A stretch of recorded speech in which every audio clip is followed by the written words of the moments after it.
ચાલો.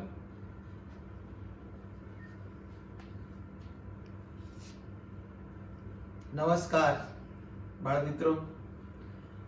આજે તમારા ધોરણ 10 ના અભ્યાસક્રમમાં આવતું 9મું કાવ્ય માધવને દેઠો છે ક્યાંય, એ કાવ્યની સમજૂતી આપવા માટે તમારી સામે પ્રસ્તુત થયો છું. ત્યારે આશા રાખું કે આપ સૌ આ કાવ્યને સતત આ રેકોર્ડિંગ લેક્ચરને 2 થી 3 વાર તમે અભ્યાસ કરશો એટલે સમગ્ર કાવ્યનો સારાંશ તમને સમજાઈ જશે. તો બાળ મિત્રો, આજે આપણે તમારા અભ્યાસક્રમનું ઓગસ્ટ માસમાં આવતું આ 9મું કાવ્ય માધવને દેઠો છે ક્યાંય, એના લેખક છે હરીન્દ્ર જયંતીલાલ દવે. હરીન્દ્ર જયંતીલાલ દવેનો જન્મ 19/9/1930 અને એમનું અવસાન 29/3/1995. પોતે પત્રકારત્વ સાથે સંકળાયેલા છે અને એમનો વ્યવસાય પણ પત્રકારત્વનો છે, અને છતાંય તેમણે સાહિત્યમાં કાવ્યો, નવલકથાઓનું ઘણું બધું ખેડાણ એમણે કરેલું છે. એમનું વતન ખંભરા છે. તો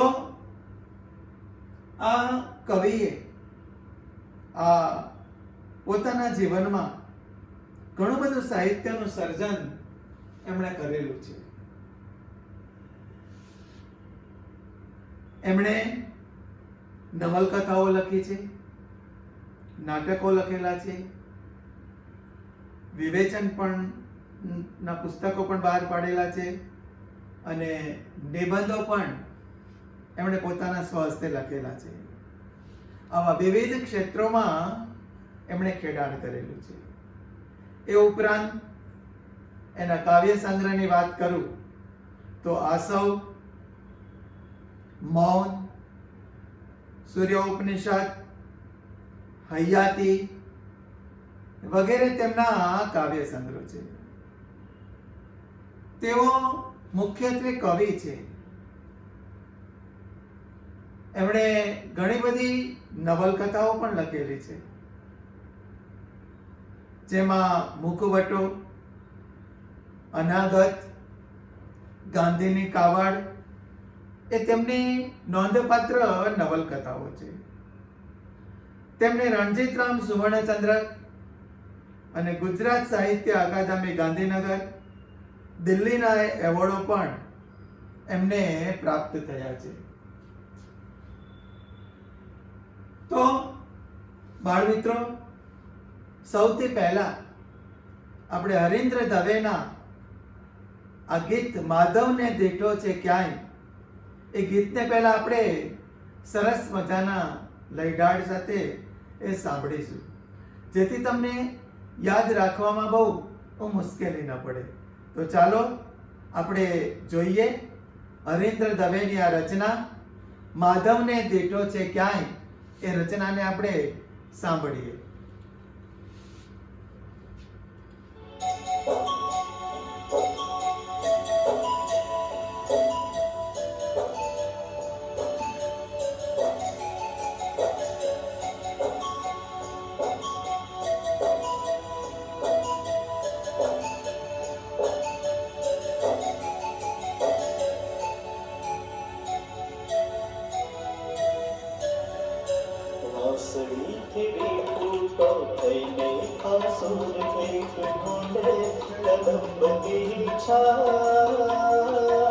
मार्गने घूरने अंडोड़ी पूछे मारा माधवने देखो छे क्या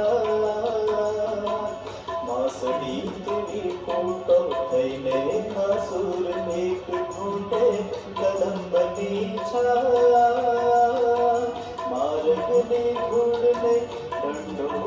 પૂછે મારા માધવને દીઠો છે ક્યાં? વાસળી પૂરી કોટો થઈને આસુર એક.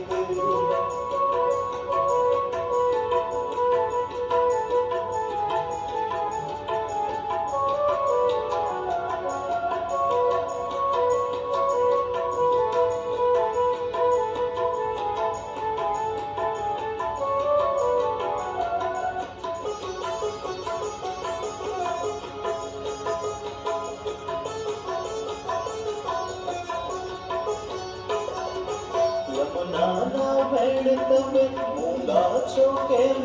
અને રાધાની હાથ કાપુદાસ.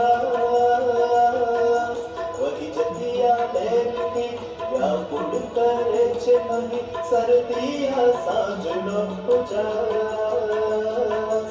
યમુનાના વેણ તમે મૂંગા છો કેમ? અને રાધાની હાથ કાપુદાસ. વહી જતિયા લહેરથી વ્યાકુળ કરે છે અહીં સરદિયા સાંજનો ઉજાસ. ભાવની વિભાવનીના પગલાની લાગણીથી રાત રાણી ચાકળ કિનાર. માર્ગની ધૂળને રંડોળી પૂછે મારા માધવને દીઠો છે ક્યાં? વાસળીથી વિકૂટો થઈને આસુર એક.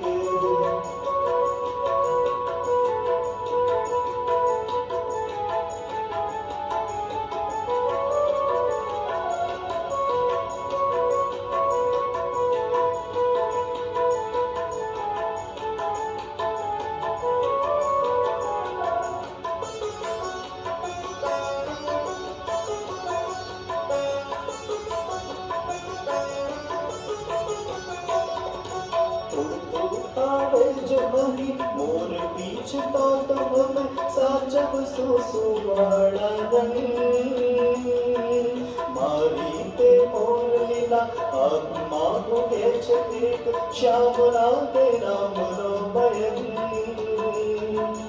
ઉડતું આવે જો વહી મોર પીછતો તો હમે સાચવ સુવાળા રંગ. મારી તે મોરલીના આંખમાં ઉગે છે એક શ્યામના તે નામનો બયન.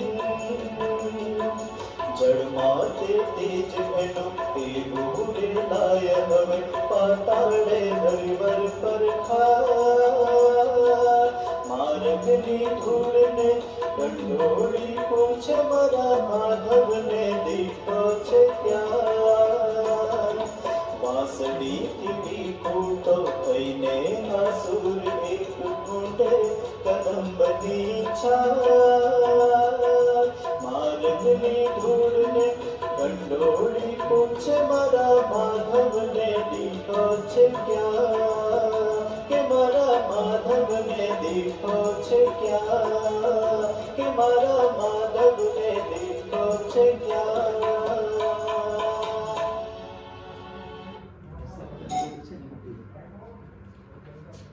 તો બાળકો, તમે જોયું કે હરેન્દ્ર દવેની આ રચનાને તમે સાંભળી. તો હવે આપણે આ કાવ્યને સમજવાનો પ્રયત્ન કરીશું. મેં પહેલા પણ કહ્યું કે રાધા અને કૃષ્ણના ઘણા બધા કાવ્યો લખાયેલા છે. એ કાવ્યોમાં આ કાવ્ય કંઈક જુદું છે, કંઈક અલગ છે. ગુજરાતી ભાષામાં લખાયેલા કૃષ્ણ વીરના આ કાવ્ય અનેક રીતે નોખું પડે છે. વાંસળી એ તો કૃષ્ણ સાથે અવિનાભાવી રીતે જોડાયેલી છે, પણ અહીં તો વાંસળી પોતે કૃષ્ણથી એ વિખૂટી પડેલી છે.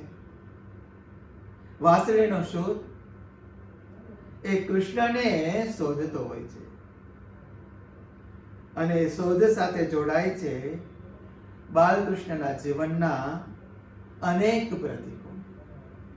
જ્યાં જ્યાં કૃષ્ણ ભગવાને પોતાની લીલાઓ કરી છે, એ લીલાઓ સાથે સંકળાયેલા અનેક પ્રતીકો જેવા કે કદમનું વૃક્ષ, યમુના, રાધા, મોરપીંછ, આ બધાનો હરીન્દ્ર દવેએ આ કાવ્યમાં સરસ મજાનો વિનિયોગ કર્યો છે.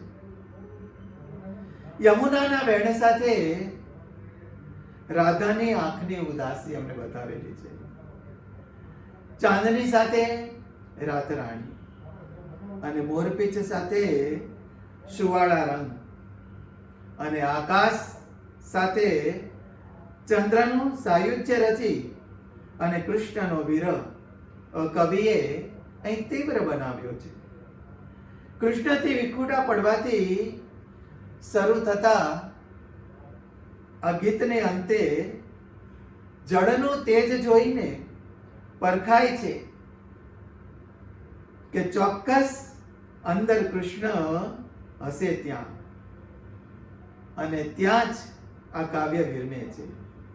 ભાવનાની સાથે લયનું ખેંચાણ પણ આ ગીતનું એક સબળ પાસું છે.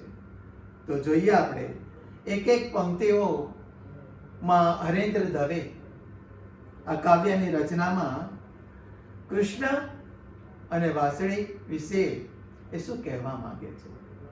આમ તો કૃષ્ણ વિરહના તમે અનેક જુદા જુદા પદો ભણેલા હશો.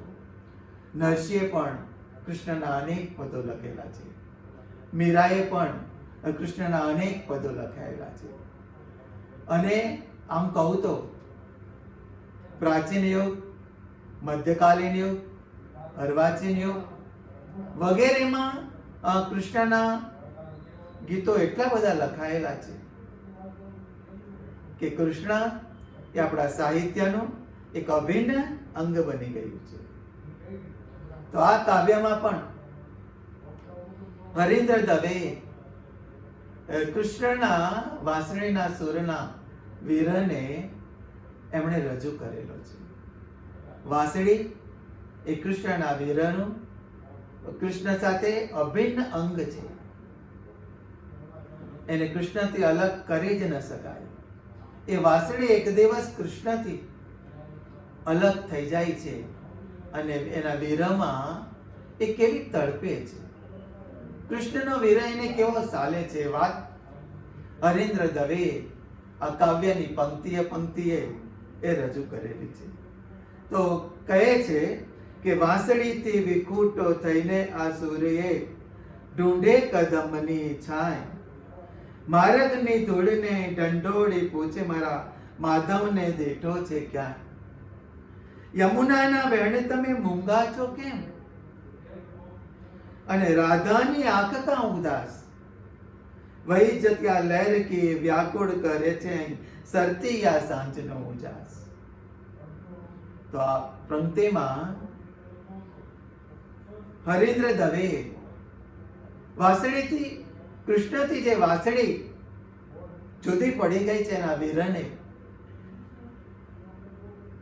તીવ્ર રીતે એણે એ વર્ણવ્યું છે કે વાંસળીથી વિખૂટો થઈને આ સૂર્ય ઢૂંઢે કદમની છાય. વાંસળી એ કૃષ્ણ ભગવાનથી અલગ થઈ ગઈ છે. વિખૂટો એટલે જુદો, નોખી, અને ઢૂંઢે એટલે શોધે છે.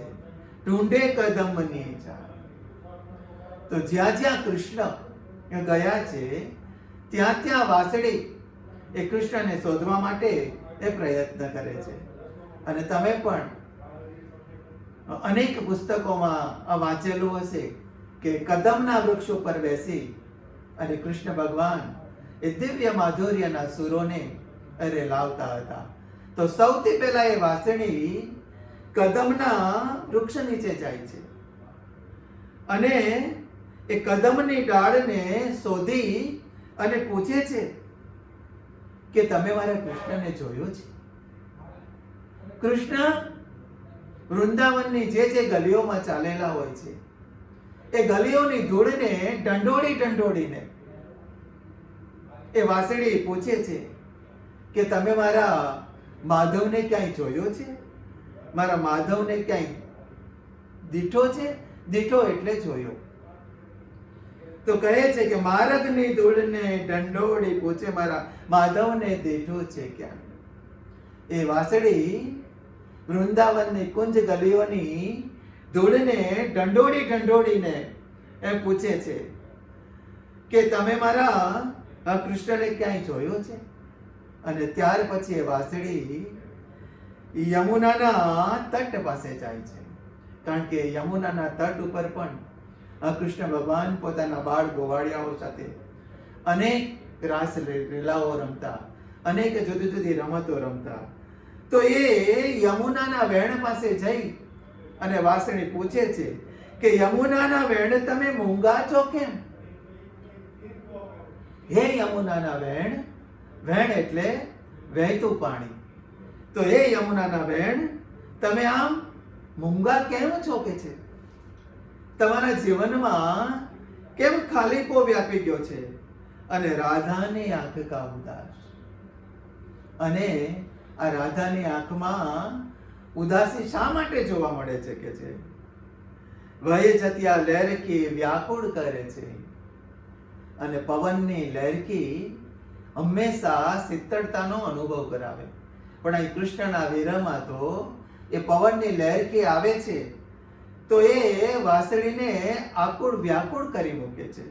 એ કહે છે કે વહી જતી આ લહેરકી વ્યાકુળ કરે છે.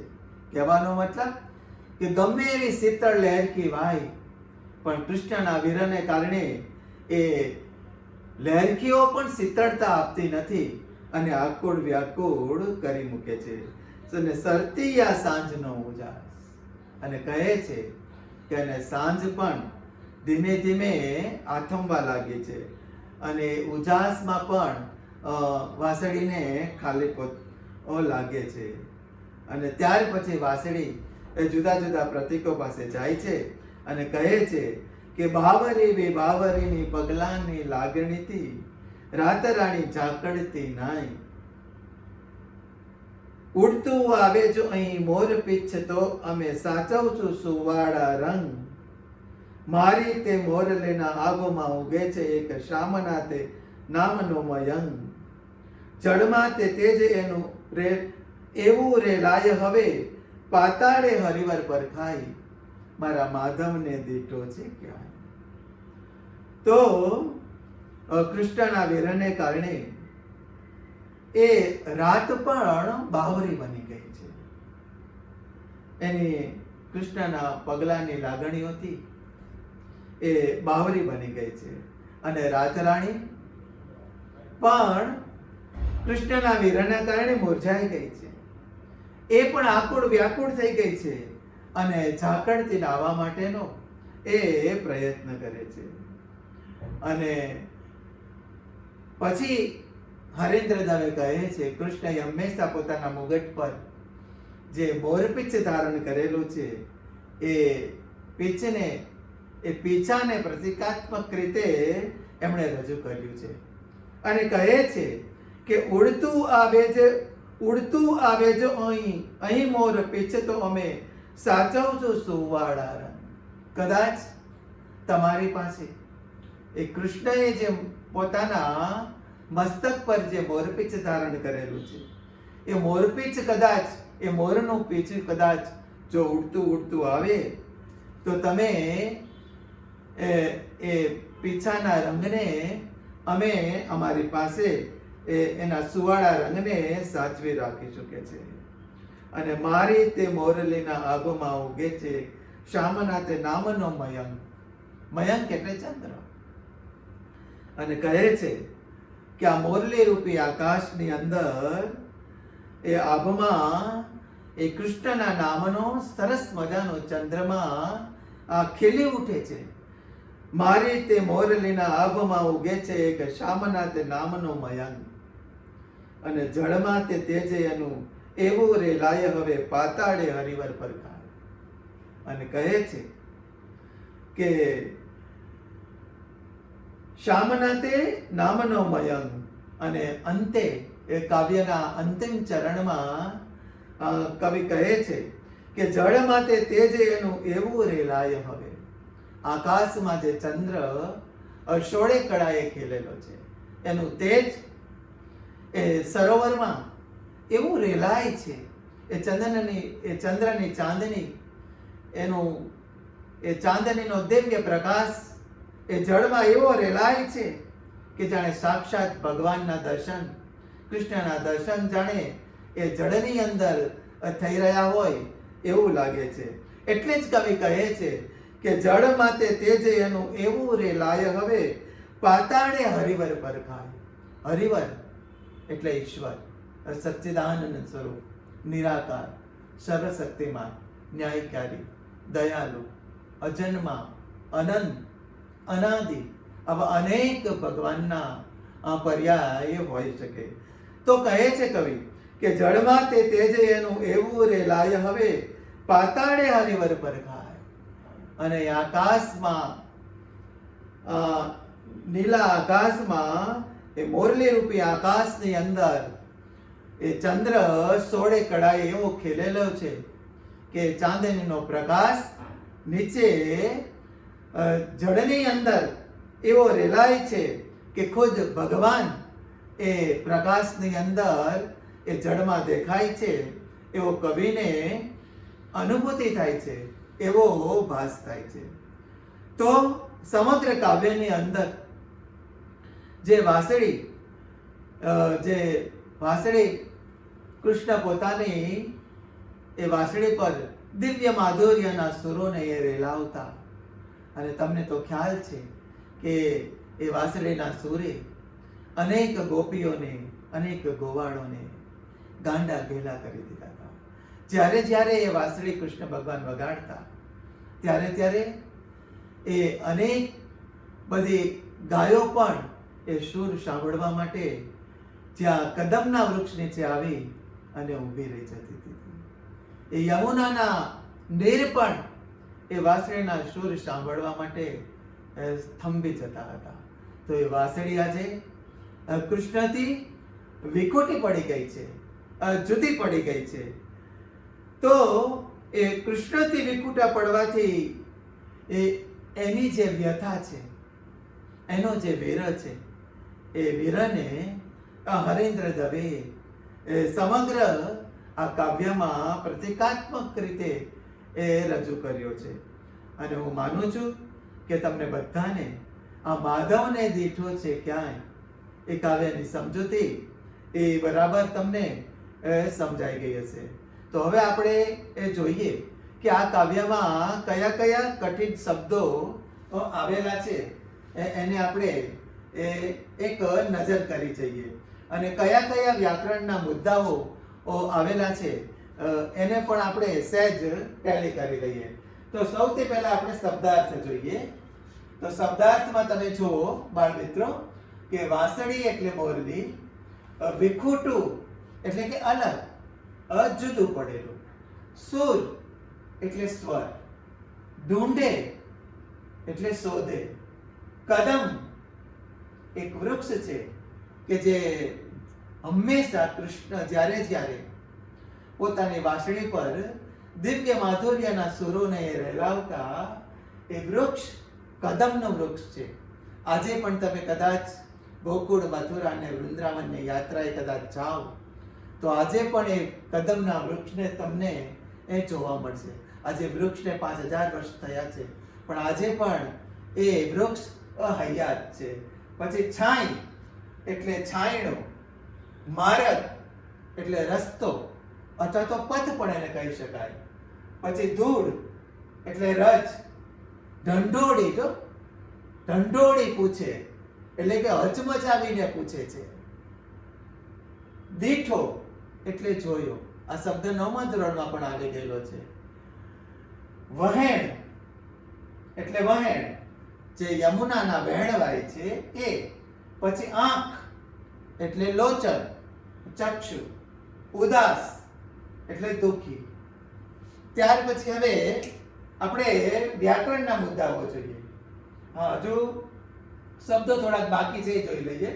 ઉજાસ એટલે અજવાળું, બહાવરી એટલે ઘેલી, વિભાવરી એટલે રાત્રિ, નિશા, આભા એટલે આકાશ, ગગન, નભ, મયંક એટલે ચંદ્ર, શશી, જળ એટલે નીર અથવા તો પાણી, પાતાળ અહીંયા નીરા છપાયું છે પણ એ પ્રિન્ટ મિસ્ટેક છે.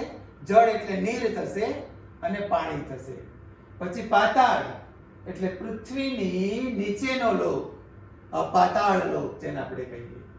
અને હરિવર એ શબ્દ કૃષ્ણ માટે યોજાયેલો છે. અને પરખાય એટલે ઓળખાય. અને બાળમિત્રો, આ કાવ્યમાં કયા કયા સમાસ છે એ સમાસનો આપણે પ્રકાર તમારે પરીક્ષામાં આ ઓળખાવાનો છે. એક માર્કનો તમારે સમાસ પૂછાય છે. તો મોરપીંછ એ તત્પુરુષ સમાસ છે.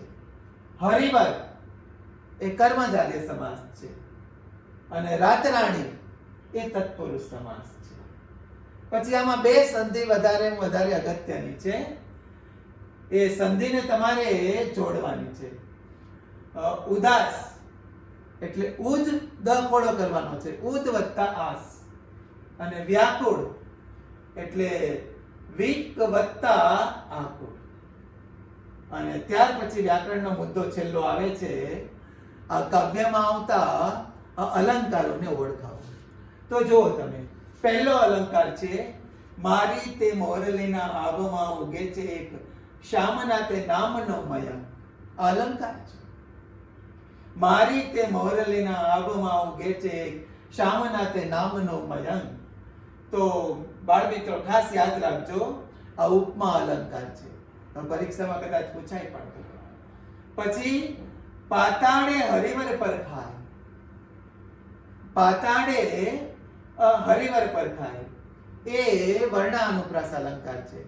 જ્યારે દરેક શબ્દનો અક્ષરનો પહેલો અક્ષર જ્યારે સમાન, એના પ્રાસ એક સમાન આવે ત્યારે એને દરેક શબ્દનો પહેલો વર્ણ જ્યારે એક સમાન રીતે બોલવામાં આવે ત્યારે તેને વર્ણાનુપ્રાસ અલંકાર કહે છે. પછી વાંસળીથી વિખૂટો થઈને આ સૂર એક ઢૂંઢે કદમની ઈચ્છા. જો ખાસ યાદ રાખજો, હવે પૂછાય એવો છે, વાંસળીથી વિખૂટો થઈને આ સૂર એક ઢૂંઢે કદમની ઈચ્છા. તો આ અલંકાર સજીવારોપણ છે. અને છેલ્લો અલંકાર છે સરતી આ સાંજનો ઉજાસ. એ પણ વર્ણાનુપ્રાસ છે.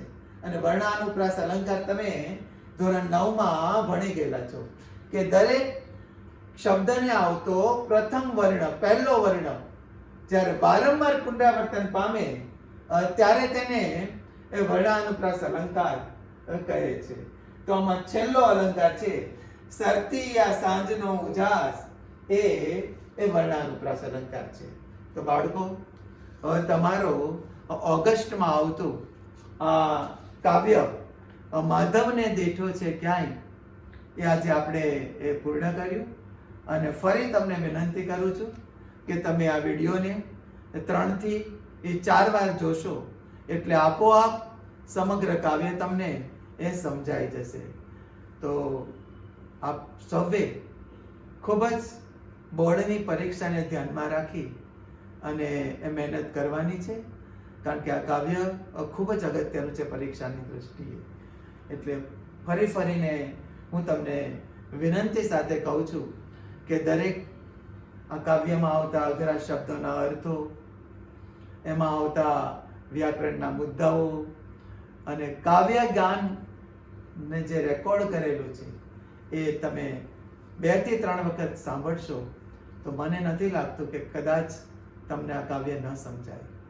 તો આપ સૌ આ કાવ્યને ખૂબ સરસ રીતે એનું 2 થી 3 વાર રેકોર્ડિંગ જોજો, ત્યાર પછી એનું મનન કરજો અને ત્યાર પછી સ્વાધ્યાયમાં આવતા છેલ્લે તમે જે ગુજરાતીની નોટ બનાવેલી છે એમાં સ્વાધ્યાયમાં આવતા તમામ પ્રશ્નોના જવાબ સરસ મજાના અક્ષરોથી એ તમારે એ પૂર્ણ કરવાના રહેશે. કારણ કે તમારું આંતરિક મૂલ્યાંકનના માર્ક્સ એ નોટના ગણાતા હોય છે. એટલે દરેક પાઠને આવતો સ્વાધ્યાય હોય કે દરેક કાવ્યને આવતો સ્વાધ્યાય હોય તો તમારે એ કમ્પ્લીટ કરવાનો છે અને બોર્ડની પરીક્ષાને ધ્યાનમાં રાખી અને કાવ્યના આ મુદ્દાસર પ્રશ્નને તમારે એ તૈયાર કરવાના છે.